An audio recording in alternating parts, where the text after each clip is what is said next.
How to optimize open rates in instantly.ai. First, make sure your domain is fully authenticated with SPF, DKIM, and DMARC records, since emails without them often land in spam. Next, warm up your email account gradually to build a good sender reputation before scaling. Once your deliverability is solid, focus on the subject lines.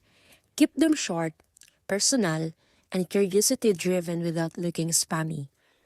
Using merge tags like the recipient's name or company can make your emails feel tailored, which naturally boosts opens. Also, avoid sending all emails at once. Use Instantly.ai's smart sending features to spread them out and look more human. Finally, test different subject lines and track results inside your campaign stats to see what resonates best. By combining good technical hygiene, personalization, and consistent testing, you'll steadily increase your open rates and get more leads actually reading your emails. So that's it.